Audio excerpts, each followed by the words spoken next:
This is Fred Hadley from the Village Century, and we're about to interview Said Hussain, who is a candidate for State Representative District 91 in Boca Raton, Florida.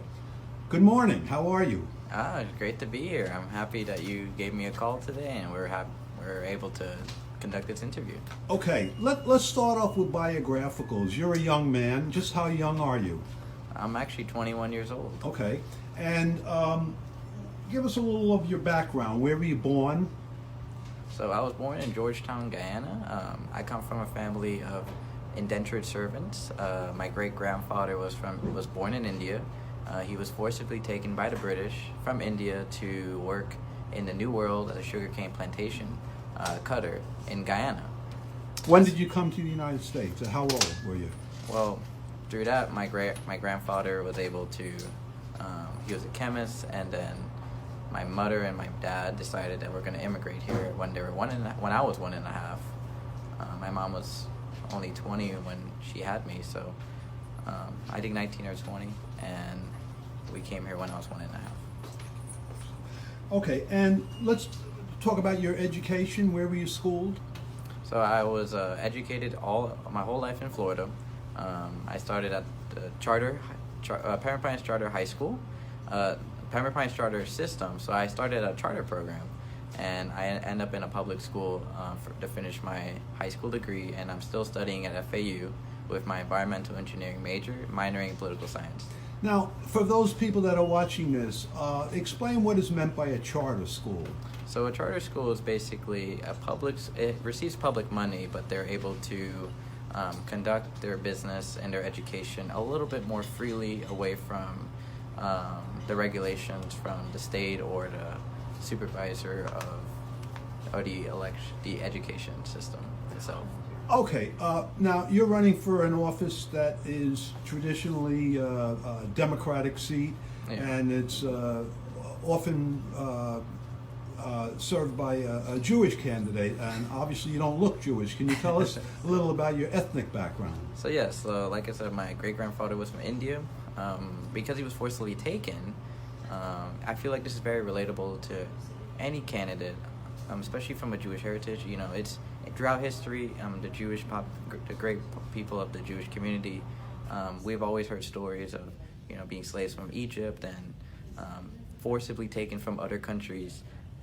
So my family also endured those tragedies, and because of that, we were able to know our history, and because of that, we work harder every day for the betterment of our lives. So I'm Indian by descent, Mm-hmm. I'm Guyanese by birth, Mm-hmm. but I'm American culturally.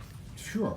Now, you say you're studying environmental engineering. Mm-hmm. Obviously, that's pretty far afield from politics. Tell us a little about your interest in politics, and what is it that drew you to this race? So when I was in my 5th grade, I read my entire history textbook, way beyond any type of standard. Through that, I've always been I always watch news. When I was growing up, my parents thought this was crazy because they weren't interested in the news, but I was. And essentially, through that, I was able to learn more about politics, and I found it very interesting serving the underserved and serving the people. And through that, however, when I was choosing my major, I didn't want to choose a major that didn't really have a purpose. You could study political science, but so many people do that. I wanted to study industry and understand the real world. Engineering is the real world. When politicians say we need to rebuild our infrastructure, but if you're not an engineer, what does that even mean? You can't just pour money into something and claim that you know how to solve it. Because I'm studying engineering, environmental engineering specifically, I'm able to understand environmental sustainability and putting real work tax dollars into the right hands.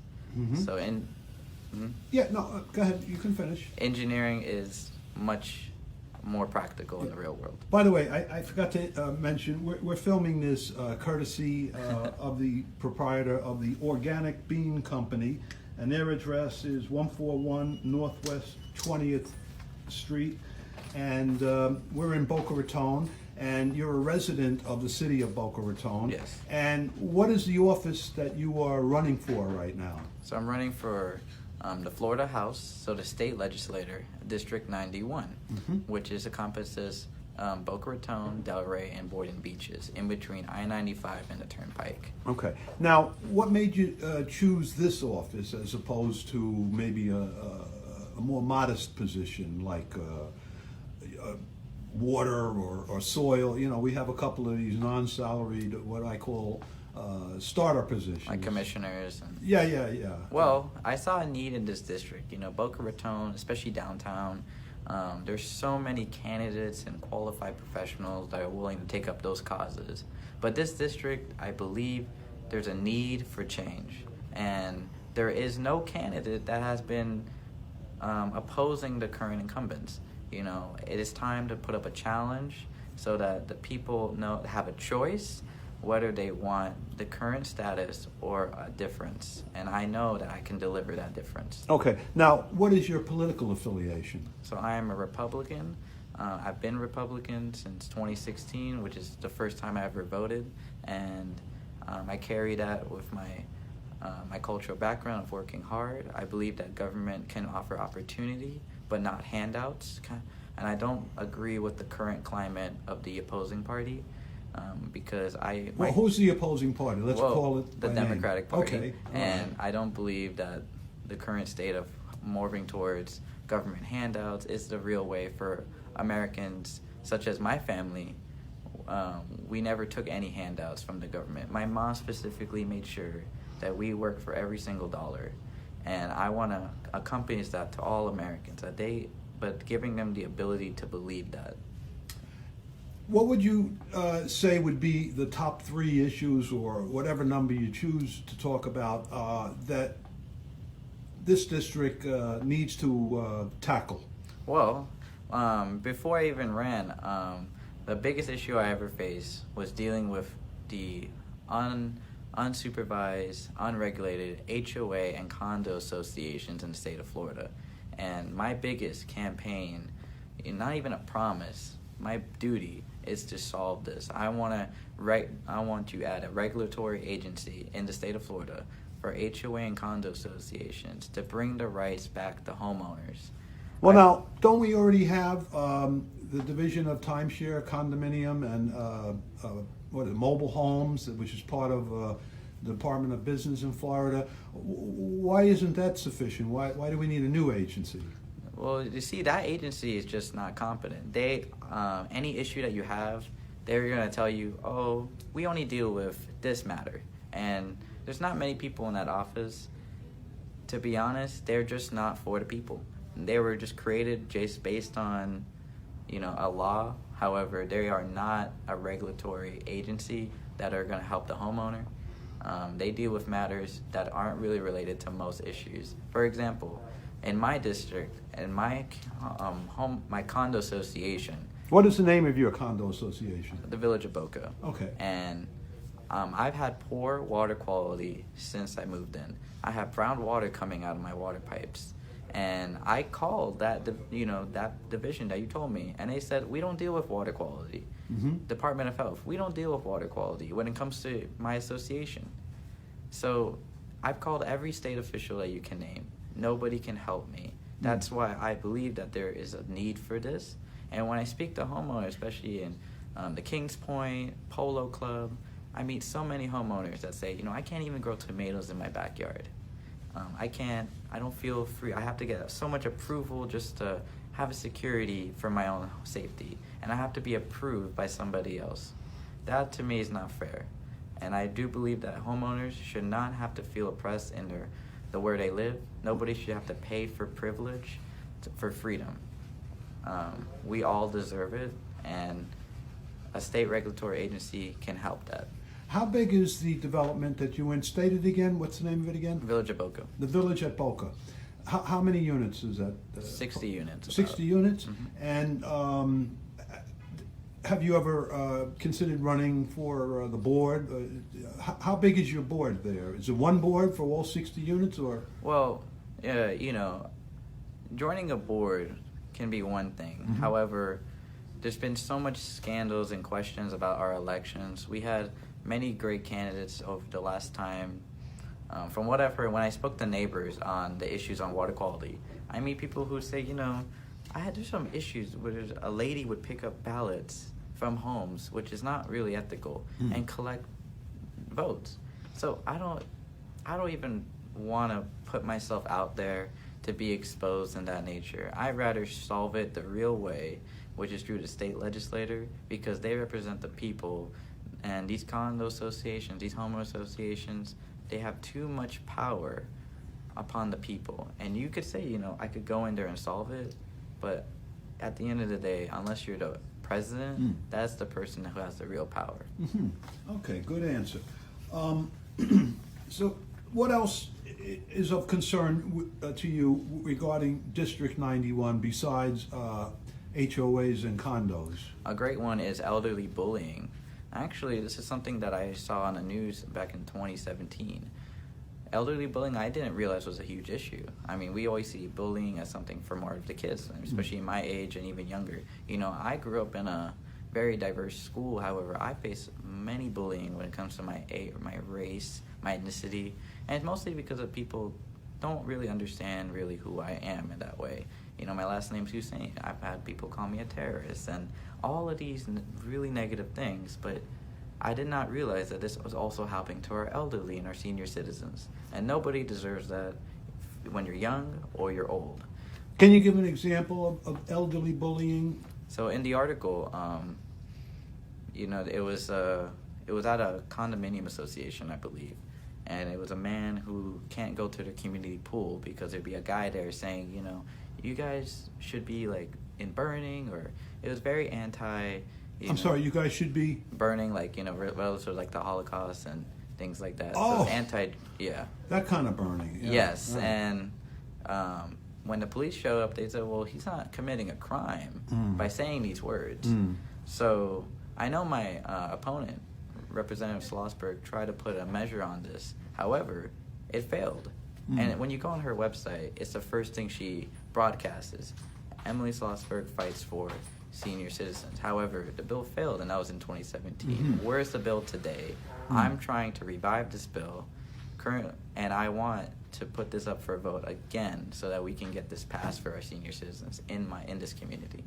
All right. Any other pressing problems? Anything with garbage or any environmental issues? You're not a coastal community, so you're not yet threatened by sea level rise. But any environmental issues that do affect? Well, yes. I mean, at the end of the day, even though we might not live on the coast, that doesn't mean that there can't be flooding or any real issues, especially with the new weather changes that are happening with climate change.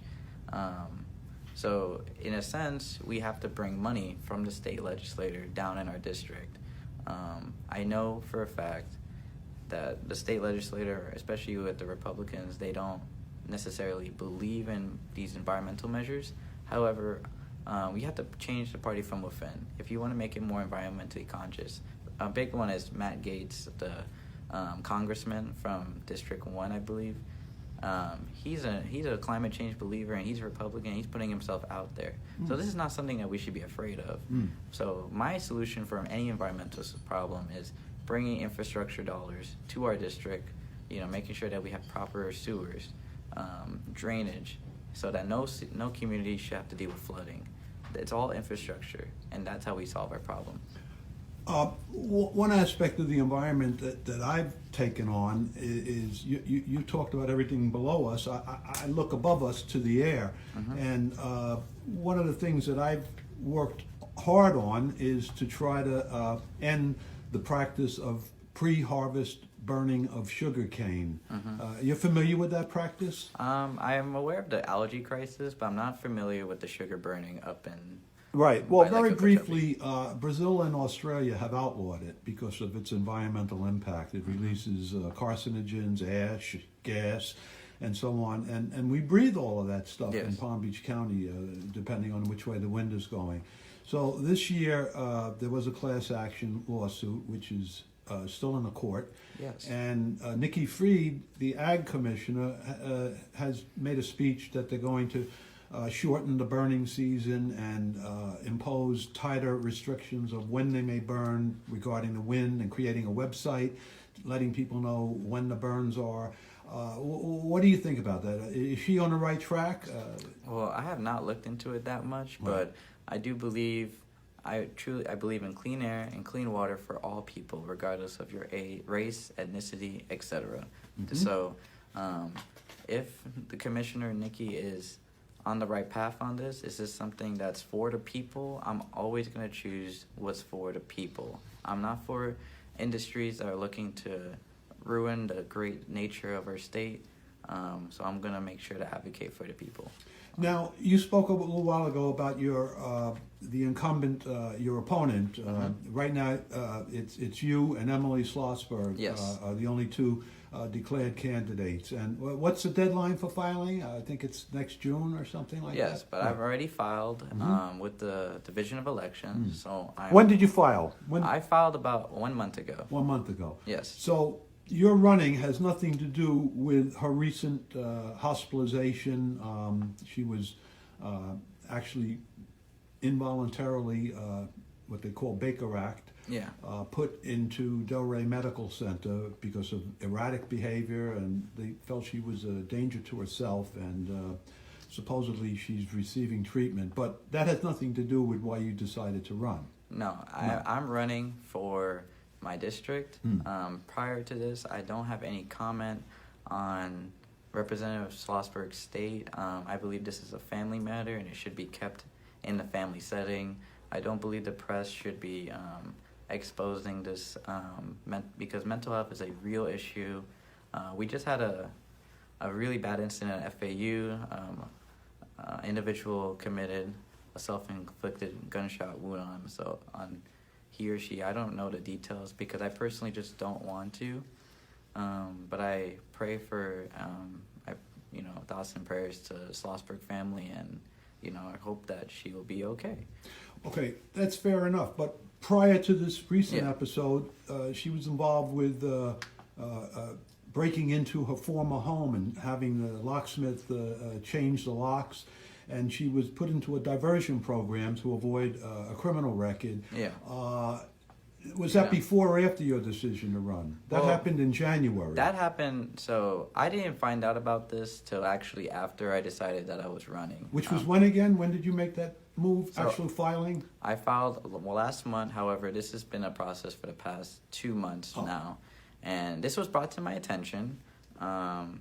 But I know for a fact that if this was if I committed the same crime as this state representative does, I know I would be in a much different state.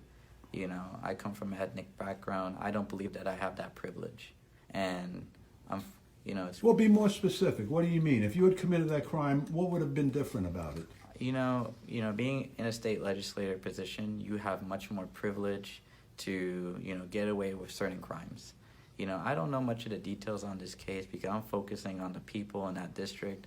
I'm not trying to go negative. However, I know for a fact that if I go ahead and change the door knocks of somebody's home, even if it's confusion or not, I would be arrested easily.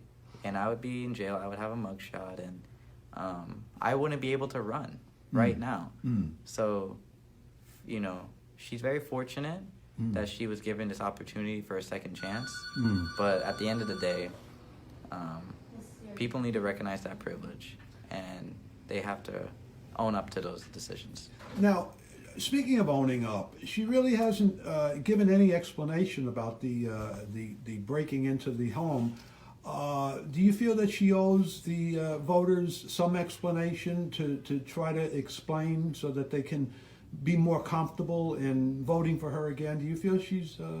I hope people vote for me based on my policies and based on the character that I bring. I might be an untraditional candidate. However, the things that she might do as a state legislator, she should be judged on those things. I don't need to bring that out. I'm running a campaign that's for the people, and it's going to be a youth movement. And we're just going to keep focusing on that, focusing on the people and what they care about. They themselves can research. They can see the many news articles about this incident. They could read the police report, the court documents. but they could see for themselves. If you search up my name, you won't see anything like that of the sort. Yeah. Now, her father, former state representative Herb Schlossberg, who actually she ran for his seat when he decided not to, has already stated that she has no plans to resign. Do you think at this point, given these two recent incidents, that she should resign, or do you think she's still fit to serve, or what's your comment on that? I hope she eventually, comes back into the public. I feel that she has been, in a way, absent, and I do believe that the voters deserve to know what's going on from her, especially, because at the end of the day, former Representative Herb can speak on her behalf, but she's our representative, and I do believe that she should address these issues, these concerns to the voters, and she could actually make it a powerful statement. People think that mental health issue might be just for, just students, but if it happens to the most powerful, they could use it as a moment of good. However, this is just not what's going on. If I was in that situation, I would definitely say, I'm going through these issues. I have suffered a tragedy. Most people have suffered a tragedy. But I'm taking the action, and that could be an example. But until then, we'll never know what she says because she has not said it. And anybody can say it for her, but unless it's from her mouth and her words, that's what the voters deserve. So you're a constituent of her, so you feel she's failing the constituency in that regard. She's not coming clean, to use the street expression. I hope in the future when she gets better and she is able, she can offer an explanation to the voters. But I look forward to that response once she is okay. My thoughts and prayers are with her and her family. Okay, while we're on scandals, Boca Raton scandal was the arrest and oncoming trial of your mayor, or former mayor, Susan Haney. I assume you're familiar with that. For the people watching it, it had to do with taking money from a very powerful realtor, the Mr. Batmajian, who has built a lot of projects in Boca Raton, and not so much the taking of the money, but the failing to declare it, which had she declared it, there wouldn't have been any problem. Can you, I know the trial's coming up, you don't want to prejudge her, but do you have any thoughts on that? And, my thoughts on, I met this former Mayor Susan Haney before. She encouraged me when I first ran for the community service panel, which is a city board. I applied, and I was nobody voted for me. None of the city council members at that moment voted for me, and I was going to leave that room. But she told me, no, please come again and apply. And I did. But this is after her scandal with a different mayor. And I was able to be on the Sustainability Advisory Board as the youngest board member for that board in history. But for her, I always remember her for the good. However, at the same time, politicians need to be kept accountable. We should not enter public service for the interests of themselves. I'm running for office because I want to give back to my community. I want to ensure that every homeowner feels comfortable, no more elderly bullying, and a clean environment. So that whatever happens with that court case, that's between the former mayor and the court. But for me, I'm focusing on my district.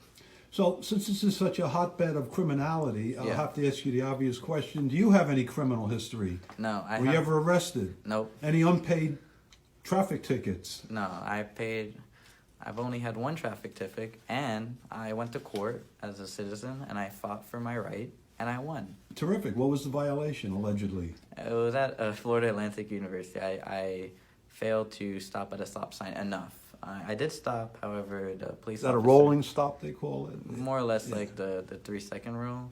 But I was able to win the court case because I said, it's very subjective, and the judge sided with my case. Well, what was your trick? What was the tip that you can give somebody that similarly... I believe that every person that ever had a police traffic ticket always go to court. I mean, there is consequences of losing. However, I do believe that everybody should just, use your right to go to court. In other countries, this is just not possible. In America, we have the freedom to challenge basically anything. So I encourage everybody to go out there and fight for what you believe in, even if you're wrong. You have the right to fight for what you believe in. Sure. Now, obviously, you're a Republican, and Representative Schlossberg is a Democrat. So, in August, you won't be facing her in a contest. That's the primary. Assuming she's still around, and you are facing her, what will your strategy be to win? Obviously, what I want to touch on is she comes from a tremendous wealth. Yes. Her father, Irv, is a multi-millionaire. He spent, this is a matter of public record, something like $2 million trying to beat former Senator Clemens and lost by 20 points. And obviously he's going to probably lend as much support as the law will allow to Emily. Do you have the financial wherewithal to mount a credible challenge to that kind of Yes. wealthy? Yes, we're running against money, establishment, name recognition, and culture. All the cards are against me. I have an ethnic name, I'm an ethnic background, my last name is Hussain. However, I have embraced all of it. Anytime somebody questions who I am, I have given them all the attention that voter deserves. And after 5 minutes, I am able to convince anybody, Democrat or Republican, that I am the best choice for this district. Well, being and then financially, I'm going out there to all the organizations. I'm meeting wealthy business owners and brokers, and meeting the industry, because I've been able to convince these experts to donate to my campaign. I just had a donor today, a very wonderful man, a broker. He donated to my campaign today. He's my first donor. And he said that I was the most genuine candidate he's ever seen in his entire life. And he says that I would be a person that when he says something, I will do. And that's the person that I always want to be for all the people. Just because we're running against a lot of money doesn't mean that people are they might have money.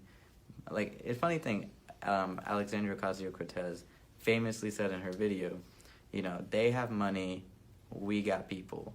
And we're going to lead a grassroots initiative, a youth movement, with all the kids. We're all going to go out with my shirts, and we're going to door knock every single door as much as possible so that people know who I am, and they're going to know me personally. That's what I want to represent for this district. Now, I looked at a video on YouTube.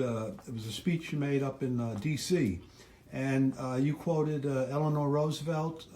Do you remember the quote? Do you know what I'm referencing? About do what you think you can't do? Do what you think is right, yes. What is the quote? I'm trying to remember on top of my head. I think it was always do what you think you cannot do, or something. Always do what you do not, always do what you think you cannot do. And Okay. I think... Is that your philosophy? My philosophy always is challenging things that seem impossible. I go ahead and I apply to 10 things, that knowing that I might have a 0% chance. But there's one of those applications is a success.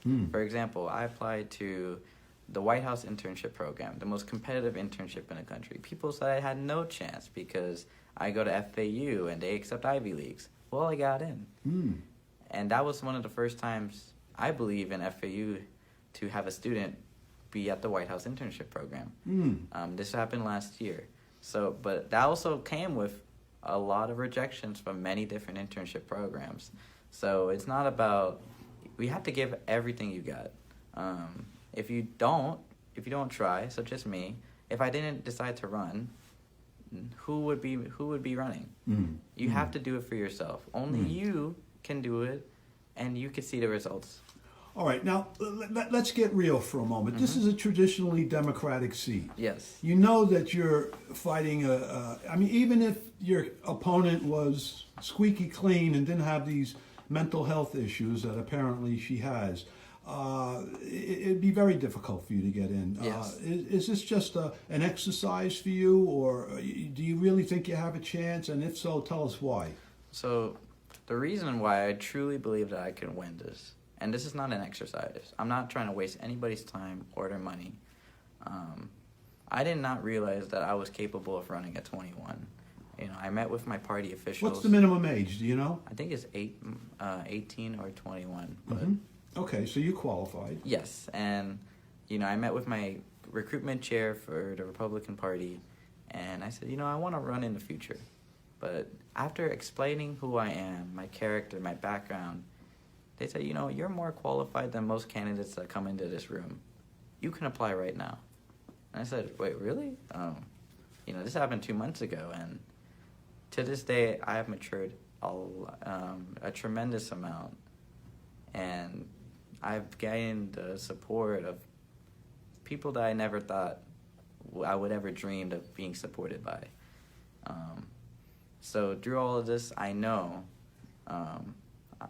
I was door knocking last weekend, 2 weeks ago, and I knocked on 100 doors. And I meet so many great Americans in this community. They say, you know, your last name's Hussain. How is that?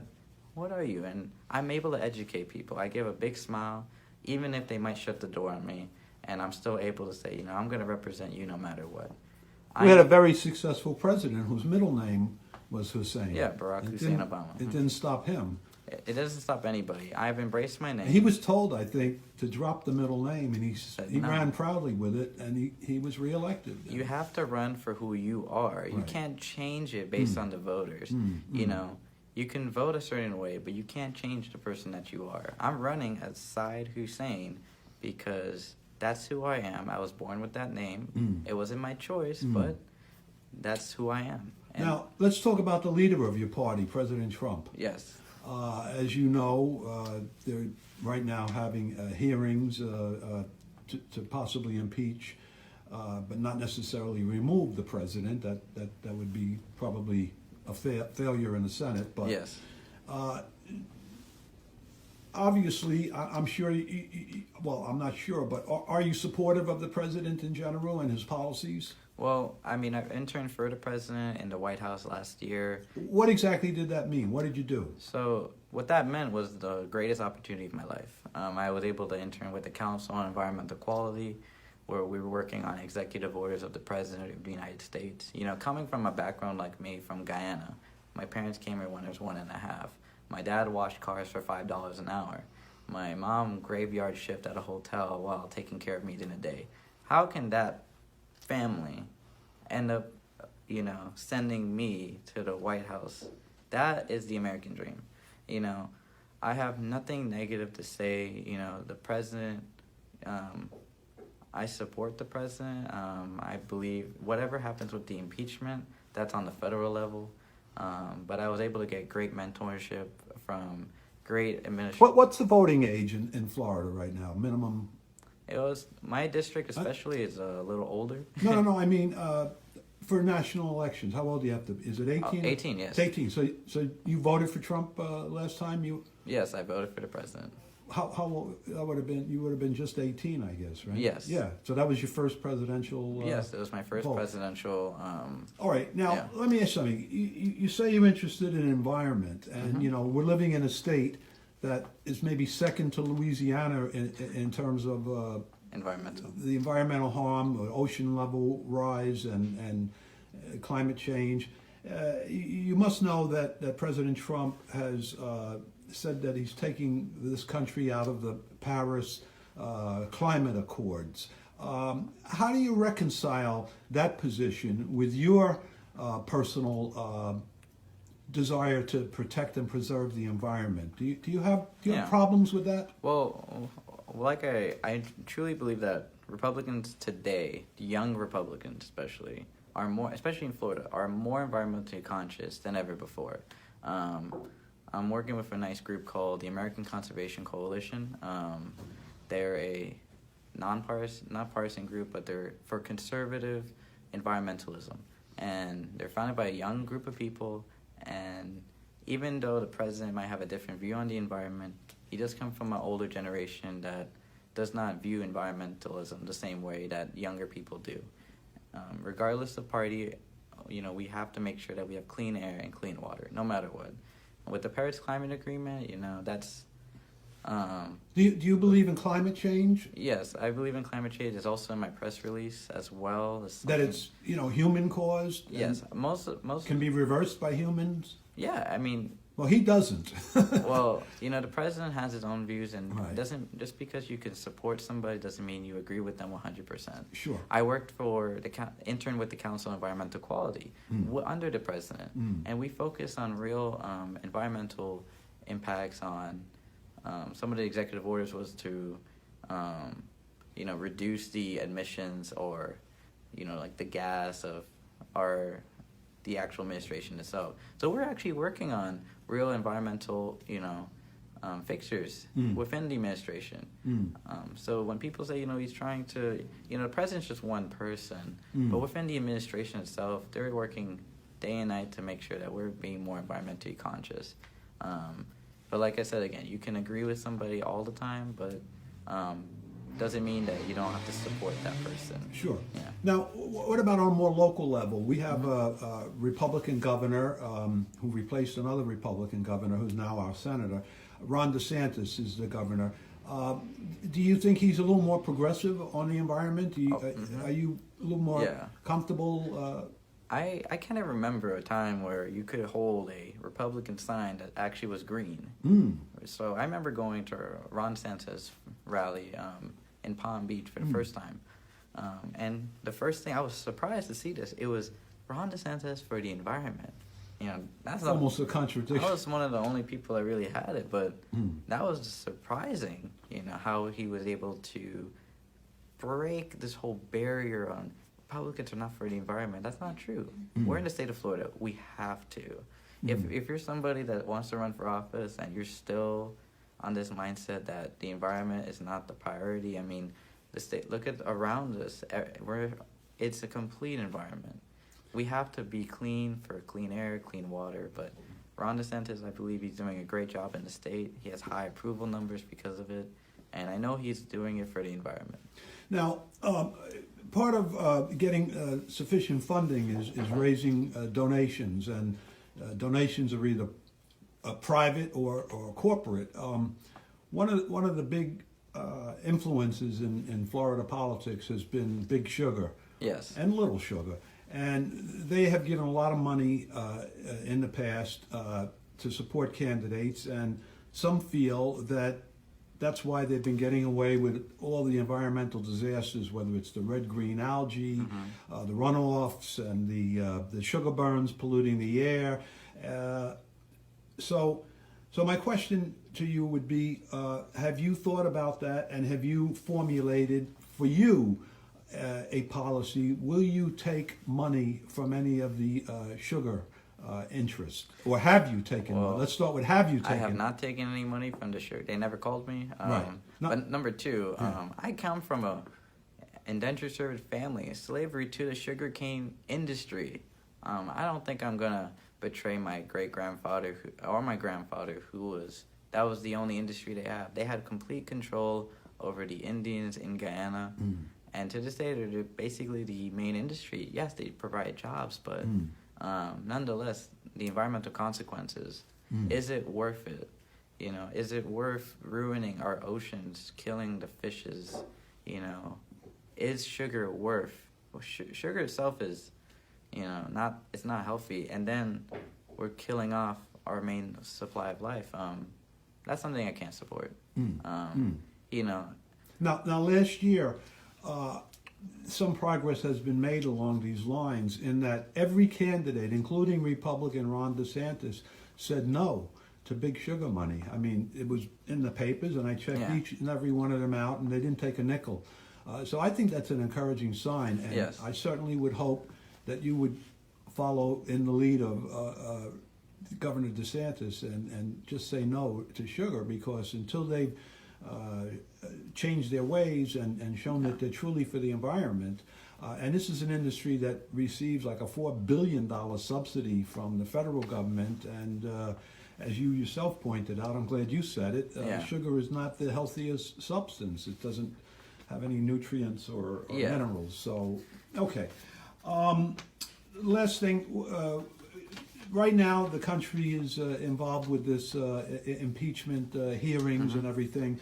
Do you have any opinion on what happened with this famous phone call and the Ukraine and the so-called quid pro quo that we'll send you arms, but we need you to get up dirt on my opponent? What's your feeling on that in general? And then specifically, do you think the president has any culpability in that? I'm really happy I'm not running for Congress right now. It's a very tough environment out there.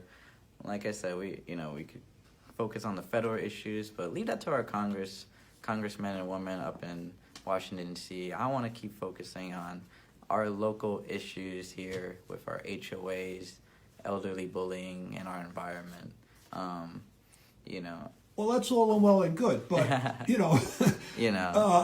a first-time candidate, I know you're trying to be careful about what you say, but surely, I mean, I'm sure you study the Constitution. Yes. And, do you have? Let's just make it in general terms. Do you think it's appropriate to have foreign countries interfere with our elections? No, I don't believe that any foreign country should interfere in the U.S. elections. Even Guyana.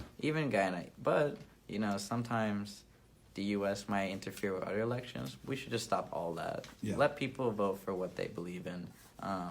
We shouldn't have any other country dictate who they should have their leaders. For example, this is all very personal to me. In Guyana, we had the first Indian to ever really rise up in Guyanese politics was a man named Chetty Jigan. And he was arrested by the British because they believed that he was going to start independence, So just like Nelson Mandela, Muhammad Gandhi, just put them in jail, Foreign countries should not dictate how people in other countries should live their lives. He was put to jail and they arrested him and did so many things to Indian people. So I'm not going to go ahead and support foreign countries interfering with our elections. At the same time, Americans should not interfere with other elections as well, even if it's against our best interests. All right. Well, I'll tell you, I'm very impressed, and I think you're quite a credible candidate. And despite your young age, you seem to have a pretty good grasp of politics and local and national and international. And would you like to say anything by way of closing to encourage people to make donations? How does one donate to your campaign? What's the mechanism? So we're currently working on the website. It'll be our domain name is going to be sideforflorida.com. Spell, what is it? Side. So SAYD. SAYD. For Florida. One word. Yeah, one word. And Side is your first name. Side is my first name. Yeah. Right. So sideforflorida.com. And is that up yet, that site? It'll be up in about 2 weeks. We're currently working on the first draft. But my donations, my antidote, which is the donation processing, is up. We just had our first donor today. So I could share the link and hopefully you guys will. How much did he give you? We can look it up. So I personally don't know. Oh, okay. Yeah, that's all right. But no worries. Now, can anybody donate to you? I'm a Democrat. If I wanted to donate, can I donate? Anybody can donate to my campaign. What's the limit? It's $1,000 a person. But like I said, we're running against big money, establishment. Your donation isn't just pouring into some fund. T-shirts, for example, I just ordered 50. That was $300. Canvassing, it will cost about $5,000. These things are not cheap. No. And I don't want to. I do believe that I'm going to raise this money from the people so that the people can vote for me. So if you donate to my campaign, if we had 10 people donate $100, that's $1,000. That's 1/5 of the goal for canvassing. That's a true help. And will you take corporate donations? It depends on the corporate entity. It has to be a corporation that I believe in. It can't be an industry that I know they're not for the people. Sure, sure. All right. Well, listen, thank you very much for giving us this time. And once again, for those of you that may have tuned in a little late, we're talking with Said Hussain, a very bright 21-year-old American, although he was born in Guyana, came Yes. here at age 1.5. And we want to wish you every success in your endeavors. And I'd like to encourage young people, and you're certainly one of the best ones that I've met. Oh, thank And you. We'll just give a final plug. We filmed this in. Oops, I have it upside down. I'm fired. Yeah. We want to just thank the Organic Bean Company and Tiffany, our what do they call it? The coffee person. There's a word. Oh, something needs She's to. she's a 25-year-old small business owner who created this shop by herself. You Right. know, I like to give support to any young person that has ambition, and just like her, you know, young people, we deserve to have the ability for opportunity to do what we think is right. For her, it was opening her own small business, which I completely support. For me, it's to run for office, to give small businesses good support in our local community. All right. Well, congratulations. I think you're worthy of consideration. And even though I'm in a different party, I like you very much. And I think you have good character and a good head on your shoulders. And thanks very much again for giving us. Is this your first interview? This is actually my third. I was Your actually third. interviewed by the Palm Beach Post and Oh. the Sun Sentinel over the weekend. Oh, but this is your first YouTube interview. Yeah, first YouTube interview. Oh, There you okay. go. Well, thank you very much for giving me that honor. And it's Again. a pleasure to meet you. Again, my name is Said Hussain. I'm a candidate running for Florida State Legislator, District right. 91, and I look forward to door knocking at your home. And just spell the name for the viewers. SaydHussain. Okay. All right. Thank you very much, Said. And Thank you. good luck. Okay? Thank you so much. Thank you. Thank you. All right.